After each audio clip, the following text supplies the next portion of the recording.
जय हिंद। हम इस बात पर हमेशा फोकस करते हैं कि आपकी शांति सबसे बड़ी ताकत है। आप जितना ज़्यादा शांत रहोगे उतना तीव्र गति से और पूरी आक्रामकता के साथ अपने लक्ष्य की ओर आगे बढ़ते रहोगे। ये जो बाबू को जो थाना खिलाने में लगे हुए हो ना, बाबू को थाना खिलाने वाला कोई और मिल जाएगा और रह जाओगे आप निठल्ले, पिछवाड़ा पर लात मारेगी और निकल जाएगी। तो इससे अच्छा है कि समय रहते खुद पर टाइम दीजिए। चलिए आगे बढ़ते हैं। क्या बोला गया कि भारत में व्यक्तिगत सिद्धांत है। अब व्यक्तिगत सिद्धांत तो पता है, यानी कौन हड़पने वाला नीति, जो हड़पने वाला नीति कौन लेकर गया था, तो लॉर्ड डलहौजी। अब लॉर्ड डलहौजी के शासनकाल में जितना भी काम हुआ है हम सब के सब यहाँ पे रख देते हैं, तुरंत एक नज़र में सब खत्म हो जाएगा। देखिएगा 1848 से लेकर के 1856 ईस्वी तक ये रहता है। ठीक है, तो क्या रहता है, तो ये रहेगा भारत का गवर्नर जनरल रहेगा। ये भारत का क्या रहेगा, तो गवर्नर और जनरल रहेगा। ठीक है, भारत का गवर्नर जनरल रहता है। देखिएगा ये 1848 ईस्वी में ये व्यक्तिगत सिद्धांत लेकर के आता है, व्यक्तिगत सिद्धांत लेकर के आता है। तो व्यक्तिगत सिद्धांत के तहत में कौन कौन से ये प्रांत को मिलाता है वो सीक्वेंस पूछा जाता है, तो सीक्वेंस भी आपको ध्यान रखिएगा। ये 1848 ईस्वी में सबसे पहले ये सतारा को मिला लेता है। ठीक है, फिर बात करते हैं 1849 ईस्वी में ये जैतपुर को और किसको, तो कहे कि संभलपुर को, ये जैतपुर को और उसके बाद में संभलपुर को, ये दोनों को मिला लेता है। ये कहाँ पड़ता है, तो ये उड़ीसा में पड़ता है। ठीक है, भेजा में गुजरा होगा। अब बात करते हैं कब, 1850 की। तो 1850 ईस्वी में किसको, तो ये बघाट को मिला लेता है। बात करते हैं कब की, 1852 ईस्वी में। तो 1852 ईस्वी में किसको मिला लेता है, तो ये मिला लेता है किसको, उदयपुर को मिला लेता है। ठीक है, फिर 1853 ईस्वी की बात करते हैं। तो 1853 ईस्वी में किसको, तो ये झांसी को, और 1854 ईस्वी की बात कर देते हैं तो ये किसको, तो ये नागपुर को। और सबसे अंतिम में जो किसको मिलाता है, तो ये 1856 ईस्वी में मिलाता है किसको, तो ये अवध को। ठीक है, ये अपने प्रांत में मिला लेता है। कौन, ब्रिटिश प्रांत में ये डलहौजी मिला लेता है। ठीक है, अब बात आ जाती है अवध की। तो अवध के बारे में कुछ क्वेश्चन जो पूछे जाते हैं वो आपके सामने हम रखते हैं अवध के। ठीक है, ये वाला दिखाई नहीं पड़ रहा है तो कोई और वाला हम रखते हैं। अवध की बात करते हैं, तो अवध का स्थापना कब होता है, स्थापना की बात कर देते हैं तो 1722 ईस्वी में होता है। इसका स्थापना कौन करता है, 1722 ईस्वी में सआदत खां करता है, सआदत खां। अब ये सआदत खां को एक उपाधि दिया गया था, उस उपाधि के बारे में पूछा जाता है। उपाधि का नाम क्या है, तो कहे बुरहान उल मुल्क, बुरहान उल मुल्क। तो पूछेगा कि बुरहान उल मुल्क की उपाधि से किसे जाना जाता है, तो ये सआदत खां को जाना जाता है। ये आत्महत्या कर लिया था कब, तो 1739 ईस्वी में। क्योंकि 1739 ईस्वी में क्या ये किसका, नादिर शाह का क्या हुआ था, आक्रमण हुआ था। और मुगल साम्राज्य में ये सआदत खां जो था ये सलाहकार के रूप में काम करता था, ऊंचे ऊंचे कामों में ये सलाह देता था। और इसी के अंडर में जब हो जाता है आक्रमण तो ये बर्दाश्त नहीं कर पाता है और खुद को हवाले कर देता है, मृत्यु को हवाले कर देता है। ठीक है, चलिए यहाँ तक कोई दिक्कत नहीं। अब बात करते हैं अब यहाँ की। ये 1852 ईस्वी में क्या करता है, ये इनाम कमीशन का गठन करता है। ठीक है, इनाम कमीशन का गठन करता है। ठीक है, बात करते हैं 1853 ईस्वी में ये तार सेवा का संचार करता है, तार सेवा का। ठीक है, तार सेवा कहाँ से, तो ये कलकत्ता से आगरा तक में, कलकत्ता से आगरा तक, कलकत्ता से आगरा तक में ये तार सेवा का संचार करता है। ठीक है, बात करते हैं 1854 ईस्वी की बात कर देते हैं। देखिएगा एक इसके पहले और भी बता देते हैं, ये सिक्किम को अपने राज्य में मिला लेता है। सिक्किम को भी किसमें, तो 1850 ईस्वी में ये अपने साम्राज्य में मिला लेता है। कौन, लॉर्ड डलहौजी। 1854 ईस्वी में क्या करता है कि पोस्ट ऑफिस एक्ट लेकर के आता है, ऑफिस पोस्ट ऑफिस एक्ट लेकर के आता है, जिसके तहत में भारत में प्रथम बार डाक टिकट जारी किया जाता है। कब, तो कहिए कि प्रथम बार। कब की घटना है, तो 1854 ईस्वी में प्रथम बार क्या होता है, डाक टिकट क्या होती है, जारी होती है भारत में। डाक टिकट क्या होता है, तो जारी होता है। यहाँ तक तो कोई दिक्कत नहीं होना चाहिए।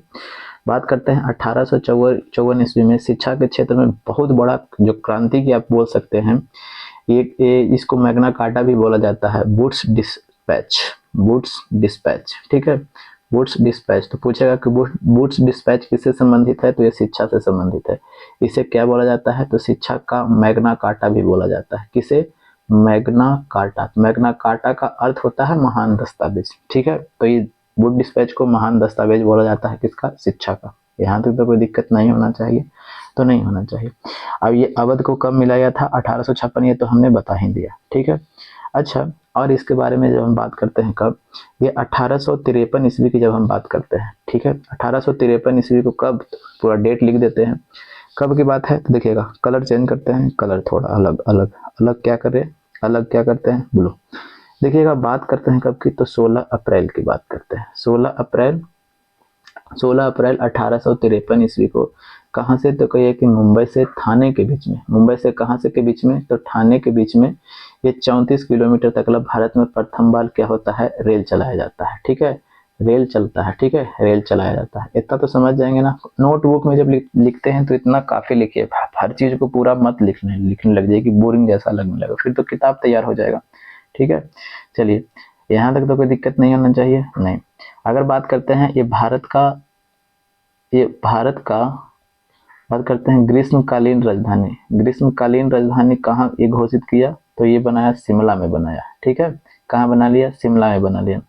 और ऐसा सेना का मुख्यालय भी जो था, सेना का मुख्यालय, ये सेना का मुख्यालय भी ये कहाँ से कर लिया, कहाँ से कहाँ, तो ये कोलकाता से कहाँ कर लिया, तो कोलकाता से शिमला कर लिया था। ठीक है, और तोप खाना का मुख्यालय की अगर बात कर देते हैं, ठीक है, तोप खाना का मुख्यालय, तो तोप खाना का मुख्यालय जो था, ये तोप खाना का मुख्यालय कहाँ से कर लिया, तो ये कोलकाता से कहाँ कर लिया था, तो कोलकाता से कहाँ, तो मेरठ कर लिया था। देखिएगा इतना सारा चीज है आपको जानने के लिए। ठीक है, और भी बता देते हैं, ये सार्वजनिक निर्माण विभाग का भी स्थापना किया था, सार्वजनिक निर्माण विभाग का स्थापना किया था। तो इतना सारा चीज आपको देखिए एक वीडियो में हमने बताया। अब इससे ज्यादा क्वेश्चन नहीं बनते हैं, जो जनरल कंपटीशन जो बुक होते हैं वो सभी इकट्ठा करके हम आपको यहाँ पे बता देते हैं। ठीक है, चलिए तो इसका आंसर तो आपको मिल गया होगा। अब पूरा सीक्वेंस भी अभी तो खैर यही दिया, सीक्वेंस में दे देगा सजाने के लिए, तब क्या कीजिएगा, फिर तो गिनने लगिएगा ना। ठीक है, तो इसका आंसर कौन सा हो जाएगा, ऑप्शन नंबर 3 हो जाएगा, लॉर्ड डलहौजी हो जाएगा। ठीक है, चलिए आगे क्या बोला गया है कि निम्न में से कौन सा युद्ध भारत में नहीं लड़ा गया था। ठीक है, देखिएगा भारत में नहीं लड़ा गया था, देखिएगा बांडीबास के युद्ध की बात कर देते हैं तो 1760 ईस्वी में लड़ा गया था। तो कहाँ में, तो ये तमिलनाडु में लड़ा गया था। ठीक है, कहाँ की बात है, तो ये कहिए कि तमिलनाडु में लड़ा गया था। ठीक, अब तमिलनाडु में जब लड़ा गया था तो किसके, यहाँ पे लिख देते हैं तमिलनाडु।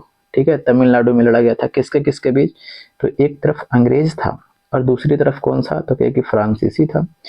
अब जब अंग्रेज और फ्रांसीसी लड़ रहा था तो इसमें अंग्रेज विजयी हुआ था और ये क्या हुआ था, फ्रांस की हार हो गई थी। जहां से जब यही बांडीबास के युद्ध से ही फ्रांस की स्थितियां भारत में कमजोर हो जाती है। ठीक है, स्थितियां कमजोर हो जाती है और अंग्रेजों का मजबूत हो जाता है, तब तो देखते हैं कि फिर उसके बाद में 1761 ईस्वी में पानीपत का युद्ध हो जाता है। फिर 1764 ईस्वी में क्या होता है, बक्सर का युद्ध होता है, जिसमें जीत जाता है और ये निर्धारित हो जाता है कि भारत पर शासन ये करेगा। और उसके पहले ही 1757 ईस्वी में क्या जीत चुका था, ये प्लासी का युद्ध जीत चुका था। तो इसका मनोबल भी और बढ़ गया था और इसकी ताकत भी थोड़ा बढ़ गया था। ठीक है, किसका, ये अंग्रेज का। अच्छा, चंदावर का युद्ध की बात कर देते हैं। ठीक है, तो चंदावर का युद्ध 1194 ईस्वी में हुआ था, किसके किसके, अच्छे तरीके से लिखते हैं थोड़ा सा ताकि आपको गिजबिज ना लगे। ठीक है, चलिए अब देखिएगा, अब हम क्या बात कर रहे हैं, चंदावर का युद्ध, तो थोड़ा कलर चेंज। चंदावर का युद्ध की बात कर देते हैं, तो किसको, मोहम्मद गौरी के बीच में, मोहम्मद गौरी और एक तरफ में कौन था, तो जयचंद था। ठीक है, ये जयचंद था और जयचंद की इसमें क्या होती है, हार होती है और मोहम्मद गौरी क्या होता है, विजय होता है। ठीक है, तो ये भी तो नहीं होता, सब इंडिया में हो रहा है, तो ये भी खत्म हो गया। अब पूछा कौन था कि कौन सा युद्ध भारत में नहीं लड़ा गया था, तो ये तो भारत में, ये वो भारत में। अंबर का युद्ध भी जो लड़ा गया था ये 1749 ईस्वी में, ये भी भारत में लड़ा गया था, तो ये भी खत्म हो गया। 30 वर्षीय युद्ध की बात था, जो 30 वर्षीय युद्ध जो लड़ा गया था ये कहाँ लड़ा गया था, तो कहिए कि यूरोप में। अच्छा, कब से कब तक चला था, तो ये 1618 से लेकर के 48 ईस्वी तक चला था। कहाँ में लड़ा गया था, तो यूरोप में लड़ा गया था। भेजा में घुस रहा है कि नहीं घुस रहा है, जैसे उनकी हर एक बात आप गौर से सुनते हैं ना, तो आपको हर एक बात गौर से सुनना पड़ेगा, वरना पढ़ने के लिए तो बहुत तय पढ़ रहे हैं, देखते होंगे ना अब क्या स्थितियां हैं सरकार को जो। ठीक है, चलिए अगला क्वेश्चन बोला गया कि महात्मा गांधी का जन्म किस वर्ष हुआ था, तो काफी आसान सा क्वेश्चन, इसमें क्या बताना है, 2 अक्टूबर 1869 को हुआ था। ठीक है, कहाँ में, तो पोरबंदर में। काफी आसान सा क्वेश्चन है, इसमें टाइम नहीं देना है, तो ऑप्शन नंबर 2 हो जाएगा। क्या बोला गया है कि सत्यशोधक समाज की स्थापना किसने किया था। देखिएगा सत्यशोधक समाज की स्थापना 1873 ईस्वी में कहाँ में हुआ था, तो पूना में हुआ था। पूना कहाँ पड़ता है, तो महाराष्ट्र में पड़ता है। ठीक है, अब ये महाराष्ट्र में जब पड़ता है तो इसकी स्थापना कौन किए थे, तो ज्योतिबा राव फुल्ले, ज्योतिबा राव फुल्ले ने किया था। तो इसका आंसर कौन सा हो जाएगा, ऑप्शन नंबर 3 हो जाएगा। ठीक है, चलिए सबसे पहले कौन सी घटना हुआ था, देखिएगा अभी हमने चर्चा किया था नादिर शाह का, तो नादिर शाह 1739 ईस्वी में क्या हुआ था, आक्रमण किया था। ये कहाँ पर आक्रमण किया था, तो भारत में आक्रमण किया था, और जो शाहजहां द्वारा तख्ते ताउत जो था, जो स्थापित किया गया था, उसको लेकर के चला गया था। तख्ते तख्ते ताउत तख्ते ताउत को लेकर के चला गया था अपने साथ में। तो आपको ये बताना है कि तख्ते ताउत पर मुगल कौन सा ऐसा राजा था जो अंतिम बार बैठा था। ठीक है, कमेंट में बताइएगा। प्लासी का तो अभी देखे 1757 ईस्वी में हुआ था, पानीपत का तो 1761 ईस्वी में हुआ था, अब बक्सर का 1764 ईस्वी में हुआ था। तो पूछा क्या है जी, तो पूछा है कि सबसे पहले कौन सी घटना हुआ था, तो 1739 ईस्वी में घटना, यानी कौन सा हो रहा है, नादिर शाह का भारत पर आक्रमण हो रहा है। अब यहाँ पे जब और भी चीज अब आ गया है, तो और भी चीज आ गया है तो हम बताते हैं, क्या बताते हैं देखिएगा। प्लासी का युद्ध की बात कर देते हैं। तो प्लासी का युद्ध कब से कब तक कब होता है, तो 1757 ईस्वी में। कौन, तो ये सिराजुद्दौला और एक तरफ में कौन था, तो एक तरफ में कौन था, तो एक तरफ में था अंग्रेज। तो पूछता है कि अंग्रेज की तरफ से कौन नेतृत्व कर रहा था, तो ये नेतृत्व कर रहा था कौन, तो कि रॉबर्ट क्लाइव कर रहा था। कौन कर रहा था, तो रॉबर्ट क्लाइव। और इधर तो सिराजुद्दौला था ही। जो मीर जाफर जो था, मीर जाफर धोखा दे दिया था, ठीक है, किसको, सिराजुद्दौला को, इसका मेन सेनापति था, यानी गद्दारी कर दिया था। और फिर उसके बाद में इसको लोभ देता है रॉबर्ट क्लाइव कि हम तुमको बंगाल का नवाब बनाएंगे, फिर उसके बाद में ये नवाब बन जाता है। ठीक है, ये तो हो गया। तो इसको भी आपको ध्यान रखना पड़ेगा कि किसके किसके नेतृत्व में लड़ा गया था। पानीपत का युद्ध की बात करते हैं, तो पानीपत का युद्ध तो 1761 ईस्वी में होता है। तो मराठा था और दूसरा तरफ में कौन था, तो मराठा और दूसरा तरफ में कौन, अफगान। तो अफगान में कौन, अहमद शाह अब्दाली के बीच में लड़ा गया था। तो ये भी पूछा जाता है। ठीक है, अब बक्सर के युद्ध की बात कर देते हैं, तो 1764 ईस्वी में तो हुआ था, लेकिन बात करते हैं किसके किसके बीच में हुआ था, तो अंग्रेज था और किसके किसके बीच में, तो देखिएगा मीर कासिम, फिर उसके बाद में सुजा-उद-दौला, ये अवध का नवाब था, और ये शाह आलम द्वितीय, ये मुगल का राजा था। ये सबको क्या करता है, संयुक्त से ये हरा देता है, और इसका नेतृत्व कौन प्रदान करता है, तो हेक्टर मुनरो ये नेतृत्व प्रदान करता है। और फिर 1765 ईस्वी में क्या होता है, तो इलाहाबाद का संधि होता है। इलाहाबाद का क्या होता है, तो संधि होता है। ठीक है, जिसके तहत में अंग्रेज को क्या प्राप्त होता है, बंगाल से, बिहार से और उड़ीसा से दीवानी प्राप्त हो जाता है, यानी वहां से पैसा इकट्ठा आप कौन करेगा, अंग्रेज करेगा। समझ रहे हैं कितना बड़ा पावर उसे मिल गया था। चलिए कितना सारा चीज आपको बताया। बात करते हैं 1942 ईस्वी में जयप्रकाश नारायण को नारायण को किस नगर में जेल में रखा गया था। अब देखिएगा जयप्रकाश नारायण की बात आ जाती है। जयप्रकाश नारायण, तो जयप्रकाश नारायण के बारे में पूरा हम कुंडली यहाँ पे खंगालते हैं। इनका जन्म कब होता है, तो देखिएगा इनका जन्म होता है 1902। और पता है एग्जाम में क्या पूछा जाता है कि इनका जन्म कौन से गांव में हुआ था। तो गांव की अगर बात कर देते हैं, तो गांव कौन सा था, तो सिताब दियारा गांव में था। सिताब दियारा कहाँ पे, तो सारण जिला में पड़ता है। सारण जिला, तो सारण जिला तो पता है कहाँ, बिहार में। ये तो इतना ही पता होना चाहिए। गांव पूछा गया है क्वेश्चन कई बार। ठीक है, बात करते हैं कब की, ये 1929 की पहले बात कर लेते हैं। 1929 में ये कांग्रेस पार्टी में क्या हो जाते हैं, शामिल हो जाते हैं। ये सोशलिस्ट व्यक्ति थे। ठीक है, अमेरिका से पढ़ करके आए थे, बहुत बढ़िया यूनिवर्सिटी से पढ़ करके आए थे। अब 1929 में कांग्रेस में क्या हो जाते हैं, तो कांग्रेस में ये व्यक्ति शामिल हो जाते हैं। और ये जो थे हमने क्या बोला, हार्वर्ड यूनिवर्सिटी से पढ़ के आए थे। और फिर ये क्या थे, ये मार्क्सवादी व्यक्ति भी थे। ठीक है, फिर 1934 ईस्वी में क्या होता है कि all India Congress socialist party का क्या करते हैं, ये गठन करते हैं। कौन गठन करेंगे, तो भाई साहब यही करेंगे ना। ठीक है, जब ऑल इंडिया सोशलिस्ट पार्टी का गठन करेंगे तब आपके दिमाग में एक चीज होना चाहिए कि क्या यही किसका सचिव कौन था और अध्यक्ष कौन था। तो देखिएगा अध्यक्ष पूछा जाता है क्वेश्चन, अध्यक्ष कौन था और एक तरफ में कौन, महासचिव। महासचिव कौन था?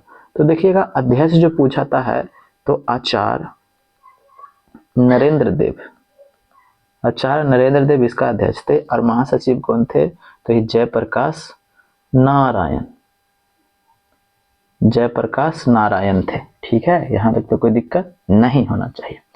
अब बात करते हैं कब की, 1974, उतना दूर कहाँ, पहले चल जाते हैं। और 1942 ईस्वी में क्या होता है कि भारत छोड़ो आंदोलन होता है। ठीक है, भारत छोड़ो आंदोलन में ये प्रमुख भूमिका निभाते हैं। ठीक है, और जिसके बाद क्या होता है कि इनको हजारीबाग जेल में, कहाँ पे, हजारीबाग जेल में क्या कर दिया जाता है, बंद कर दिया जाता है। जिसके बाद इनको छुड़ाने के लिए हजारीबाग जेल में क्या कर दिया जाता है, बंद कर दिया जाता है। ठीक है, जिसके लिए इनको छुड़ाने के लिए क्या होता है कि अप्रैल, कब ये पूछता है, बीपीएससी में पूछा गया क्वेश्चन, अप्रैल 1946 ईस्वी में जयप्रकाश दिवस भी मनाया जाता है, जयप्रकाश दिवस भी मनाया जाता है। तो पूछा कि जयप्रकाश दिवस मनाया गया था, ये क्वेश्चन पूछा गया है, तो बीपीएससी में पूछा गया क्वेश्चन है। ठीक है, कि जयप्रकाश दिवस कब मनाया गया था? तो ये अप्रैल 1946 ईस्वी में मनाया गया था। ठीक है, अब बात करते हैं 1974 ईस्वी में क्या हुआ था। ये संपूर्ण क्रांति का आह्वान किए थे, संपूर्ण क्रांति का आह्वान किए थे। ठीक है, कहाँ से? तो कह कि ये पटना से। और बात करते हैं 1979 ईस्वी में इनका क्या हो जाता है, तो कह कि देहांत हो जाता है। ठीक है, और फिर 1999 ईस्वी में मरणोपरांत क्या होता है इनको, मरणोपरांत इनको क्या होता है कि भारत रत्न दिया जाता है, भारत रत्न दिया जाता है। तो इतना तक देखिएगा, ये पूछा जाता क्वेश्चन इतना है। अब इतना आपको क्या करना है, स्क्रीनशॉट लेना है और अपने कॉपी में नोट डाउन करना है और अच्छे तरीके से पढ़ना है। ठीक है, चलिए, तो इसका आंसर तो आपको मिल गया होगा, देख रहे हैं, तो इसका आंसर हो जाएगा ऑप्शन नंबर 2। और डायरेक्ट हम बता देते हैं तो कितना तक चाहते आप।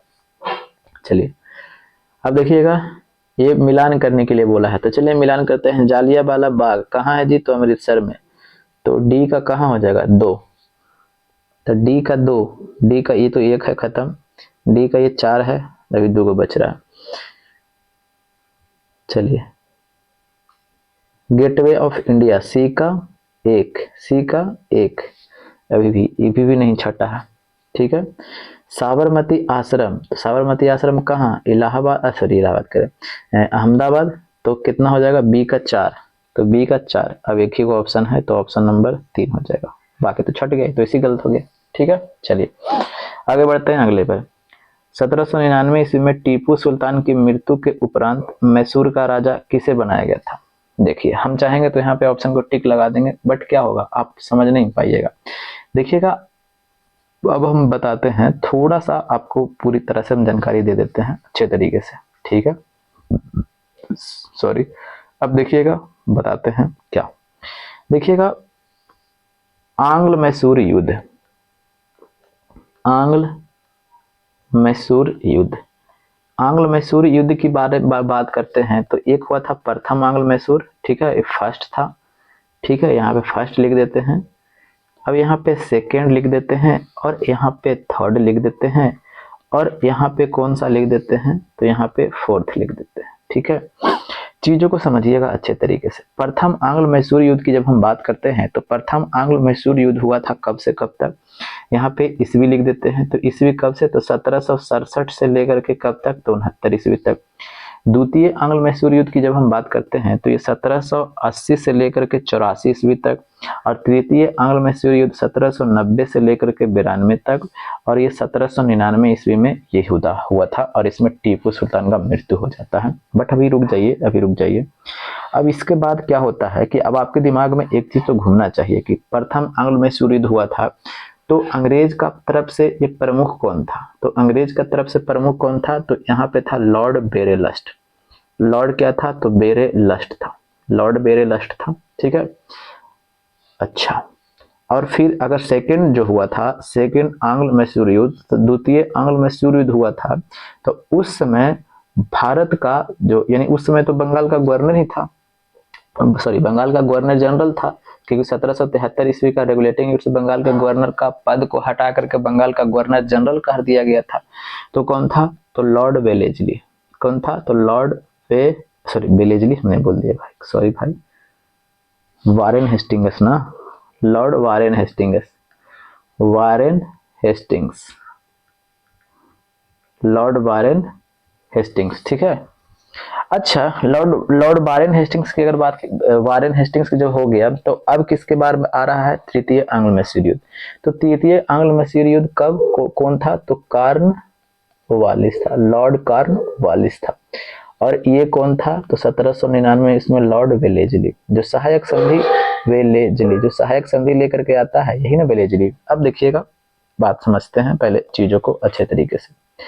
देखिएगा, प्रथम आंग्ल मैसूर युद्ध जब हुआ था ना, तो प्रथम आंग्ल मैसूर युद्ध में इसका नेतृत्व कौन प्रदान कर रहा था, यानी मैसूर की तरफ से कौन था, तो ये हैदर अली था। अब ये हैदर अली जो था, ये हैदर अली प्रथम ऐसा शासक है दक्षिण भारत का जो क्या होता है, तो जीत जाता है, यानी दक्षिण भारत का प्रथम ऐसा शासक होता है जो जीतता है, अंग्रेज से जीतता है, ठीक है।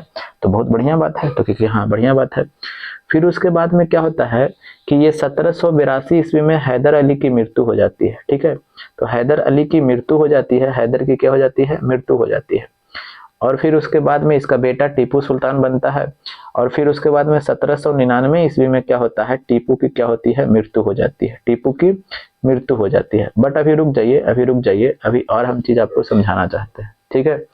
समझाना क्या चाहते हैं, समझाना यही चाहते हैं।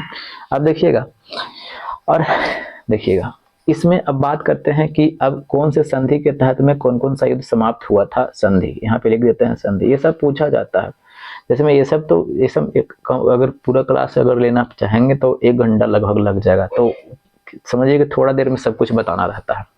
तो देखिएगा, प्रथम जो आंग्ल मैसूर युद्ध हुआ था, तो कौन से संधि के तहत में समाप्त हुआ था, यहाँ पे लिख देते हैं समाप्त, संधि से समाप्त, ठीक है। तो कौन से संधि के तहत में समाप्त हुआ था, तो प्रथम आंग्ल मैसूर युद्ध कौन से संधि के तरह से समाप्त हुआ था, तो प्रथम आंग्ल मैसूर युद्ध मद्रास की संधि के तहत में क्या हो गया था, संधि से क्या हुआ था, तो समाप्त हो गया था। तो पूछा जाता है कि प्रथम आंग्ल युद्ध जो हुआ था कौन से संधि के तहत समाप्त हो गया था, मद्रास की संधि से तहत में क्या हुआ था, समाप्त हुआ है। द्वितीय आंग्ल मैसूर युद्ध कौन से संधि से के तहत में समाप्त हुआ था, तो मंगलौर की संधि के तहत में, मंगलौर की संधि होता है, और द्वितीय आंग्ल मैसूर युद्ध क्या होता है, समाप्त कर दिया जाता है। तृतीय आंग्ल मैसूर युद्ध की जब बात करते हैं, तो श्रीरंगपट्टनम की संधि के तहत में क्या होता है कि समाप्त होता है, श्रीरंगपट्टनम की संधि से क्या होता है, ये समाप्त हो जाता है, ठीक है। संधि से क्या होता है, समाप्त हो जाता है। और चौथा जो होता है, तो इसमें तो ये टीपू सुल्तान का मृत्यु ही हो जाता है, तो संधि तो होगा नहीं। अब जब टीपू का जब मृत्यु हो जाता है, तो इसके बाद क्या था कि वोडेयार वंश का जो एक राजा था, कृष्ण राज वोडेयार, यहाँ पे लिख देते हैं, मृत्यु के बाद ये बेलेजली क्या करता है, बेलेजली तो आपको जानते हैं कि सहायक संधि के लिए विख्यात है। तो बेलेजली क्या करता है, बेलेजली कृष्ण राज वोडेयार तृतीय से क्या करता है, सहायक संधि करवा लेता है। क्या करवाता है, तो सहायक संधि करवा लेता है, ठीक है। तो देखिए, इतना सा क्वेश्चन आपको बताने के लिए हमको इतना बताना पड़ा, और इतना में पूछता है, तो इसको पहले स्क्रीनशॉट लीजिए, ठीक है। प्रथम आंग्ल मैसूर युद्ध का प्रमुख कौन था, तो लॉर्ड बेरेलस्ट। तो हैदर अली जीता था इसमें, दक्षिण भारत का प्रथम ऐसा राजा था जो अंग्रेजों को हराया था, ठीक है।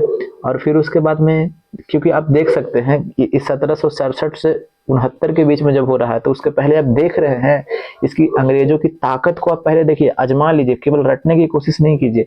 देखिएगा, 1760 ईस्वी में ये बांडीबास का युद्ध में फ्रांसीसियों को अंग्रेज हराता है। 1757 ईस्वी में ये बंगाल को हरा देता है। 1764 ईस्वी में ये किसको हरा देता है, ये किसको, बक्सर का युद्ध जीत जाता है। यानी इतना सारा युद्ध जीतने के बाद में भी यहाँ पे ये कौन, हैदर अली जो था, ये जीत जाता है। तो समझ रहे हैं ना कि कितना बड़ा मतलब कि पावर था जो, तो इसीलिए प्रमुख बहुत ज्यादा है, ठीक है। चीजों को जब इंटरेस्ट से जब पढ़िएगा ना, तो आपको मजा आएगा, ठीक है। चलिए आगे बढ़ते हैं, अगले क्वेश्चन पर चलते हैं। तो इसका आंसर तो आपको मिल गया होगा, कहाँ गया जी, तो कृष्णराज 3 केवल दिया है, ऑप्शन नंबर 3 हो जाएगा, ठीक है। जालियांवाला बाग की घटना किस वर्ष में हुआ था, तो काफी बार हमने बताया है, तो 1919 ईस्वी में, 13 अप्रैल 1919 ईस्वी को हुआ था। काफी आसान सा क्वेश्चन। महात्मा गांधी ने असहयोग आंदोलन को कब वापस लिया, तो कब वापस लिया था, देखिएगा, अब असहयोग आंदोलन की बात कर देते हैं तो पूरा बता दे कि नॉर्मल बता देते हैं। देखिएगा 1 अगस्त, नॉर्मल बता देते हैं, 1 अगस्त 1920 से क्या होता है, असहयोग आंदोलन की शुरुआत होती है। अब जब शुरुआत होता है तो 5 फरवरी की बात है, ठीक है, 5 फरवरी 1922 ईस्वी को कहा, तो चौरा चौरी नामक स्थान पर, चौरा चौरी नामक स्थान पर क्या होता है कि अंग्रेजों के 22 पुलिस को क्या कर दिया जाता है, जला दिया जाता है, ठीक है। और जब 22 पुलिस को जला दिया जाता है तो गांधी जी नाराज हो गए, गांधी जी नाराज हो गए कि भाई क्या कर दिया, तुम हिंसा कर दिया। अब हिंसा कर देते हैं तो वही 12 फरवरी को ये क्या कर देते हैं, स्थगित कर देते हैं, स्थगित कर देते हैं, ठीक है। 12 फरवरी कब, 1922 ईस्वी को। तो कौन सा हो जाएगा, तो ऑप्शन नंबर फरवरी 1, ऑप्शन नंबर 1 हो जाएगा, ठीक है। चलिए, बंगाल में अमला क्या था, तो अमला जो था ना, ये जमींदार का अधिकारी था। क्या था, तो जमींदार का अधिकारी था। अब ये क्या करता था, ये जो टैक्स वगैरह जो है वो भी वसूलने का काम करता था। तो हो जाएगा ऑप्शन नंबर 4 हो जाएगा, ठीक है। 1946 में भारत आए कैबिनेट मिशन के कितने सदस्य थे। देखिएगा कैबिनेट मिशन कब आता है, तो क्या कि मार्च 1946 ईस्वी में क्या होता है, कैबिनेट मिशन भारत आता है, जिसके तहत में 3 गो व्यक्ति आया था। एक PAS, पी से कौन था, तो पैथिक लॉरेंस, पैथिक लॉरेंस। अब ये क्या था भाई साहब, तो ये अध्यक्ष था, ठीक है। अब बात करते हैं ये क्या था, तो अलेक्जेंडर था, और ये स्टेफोर्ड क्रिप्स था, ठीक है। ये 3 व्यक्ति था, तो आपको तीनों को ध्यान रखना पड़ेगा, ऑप्शन नंबर 2 हो जाएगा। अब देखिएगा अवध राज्य का अंतिम शासक कौन था, तो अभी हमने अवध के बारे में बताया था, थोड़ा सा जल्दी हम बता देते हैं। 1722 ईस्वी में अवध का क्या होता है, स्थापना होता है, ठीक है। कौन करता है, तो क्या कि सआदत खां, सआदत खां। इसको एक उपाधि दिया गया था, उस उपाधि का नाम क्या है, तो क्या कि बुरहान उल मुल्क, ठीक है। अब अंतिम की जब बात करते हैं तो 1856 ईस्वी में क्या था, अवध का नवाब कौन था, तो क्या कि वाजिद अली शाह था, ठीक है, वाजिद अली शाह था। तो इसका आंसर कौन सा हो जाएगा, तो ऑप्शन नंबर 1 हो जाएगा, ठीक है। क्या बोला गया है कि किस एक्ट के द्वारा भारत में ईस्ट इंडिया कंपनी की व्यापारिक एकाधिकार को समाप्त कर दिया गया। अब देखिएगा ये वाला एक्ट जो था हमने पढ़ाया था, ठीक है। चलिए एक बार फिर से बता देते हैं। 1813 ईस्वी का क्या, तो क्या कि चार्टर एक्ट। 1813 ईस्वी का चार्टर एक्ट में क्या था कि देखिएगा प्रावधान को हम बता देते हैं। तो इसमें प्रावधान क्या था कि जो अधिकृत प्रथा यानी अधिकार पत्र जो था किसका, यानी लाइसेंस जो आप बोल सकते हैं, यानी कंपनी को अधिकार पत्र जो मिला था ये 20 वर्षों के लिए क्या कर दिया गया, बढ़ा दिया गया कि 20 वर्ष के लिए और लाइसेंस दे दिया गया, ठीक है। और व्यापारिक एकाधिकार को, व्यापारिक जो था एकाधिकार, एकाधिकार मतलब समझते हैं कि एक ही व्यक्ति बेच सकता था, यानी एक गांव है तो उस गांव में एक ही दुकान रहेगा, बाकी कोई नहीं खोलेगा। व्यापारिक एकाधिकार को क्या करता है, समाप्त कर देता है, ठीक है। केवल किस पर रह जाता है सॉरी, केवल किस पर, तो केवल चाय पर और चीन जो था ना जो देश, उसको छोड़ करके, ठीक है। यानी इस पर जो एकाधिकार बना हुआ रहेगा, बाकी सबको समाप्त कर देता है। यानी और भी कंपनियों को खुला छूट दे देता है, ब्रिटिश कंपनियों को, कि आओ भाई भारत में व्यापार करो, भारत को लूटो, जितना लूटना है लूटो, ठीक है। अब क्या होता है कि इसमें ये प्रावधान करता है क्या, कि प्रावधान ये करता है कि यानी कंपनी द्वारा शासित जो क्षेत्र है, कंपनी द्वारा शासित क्षेत्र, कंपनी द्वारा शासित क्षेत्र यानी कंपनी जिस क्षेत्र पर शासन कर रहे हैं, ब्रिटेन का राजा का प्रभुत्व स्थापित करता है, ब्रिटेन के राजा का प्रभुत्व स्थापित करता है, ठीक है, प्रभुत्व स्थापित करता है, ठीक है।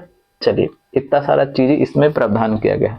तो यहाँ पे आप देखिए कौन सा हो जाएगा, तो ऑप्शन नंबर 3 हो जाएगा। इसमें और प्रावधान था कि ईसाई मिशनरियों को क्या किया गया था, मिशनरियों को भारत में धर्म प्रचार करने के लिए क्या किया गया था, इसको मान्यता दिया गया था, यानी प्रावधान कर दिया गया था कि ईसाई मिशनरी आ सकता है और भारत में अपने धर्म को प्रचार कर सकता है, ठीक है। तो इसका आंसर कौन सा हो जाएगा, ऑप्शन नंबर 3। सेशन कैसा लगा बताइएगा, ठीक है। कुछ सुझाव का जरूरत होगा तो भी बताइएगा। और सोना बाबू, धनिया पुदीना इस समय का चक्कर छोड़िए, चुपचाप अपने खुद पर टाइम दीजिए। जितना ज़्यादा आप खुद पर समय दीजिएगा आप उतना ज़्यादा बेटर करते जाइएगा, वरना उनको तो कोई और भी मिल जाएगा। ठीक है, मारेगी पिछवाड़ी पर लात निकल जाएगी थौली बाबू, मिला कोई और मिल गया तो बस फिर होइएगा। ठीक है, जय हिंद, जय भारत, वंदे मातरम, इनकलाब जिंदाबाद।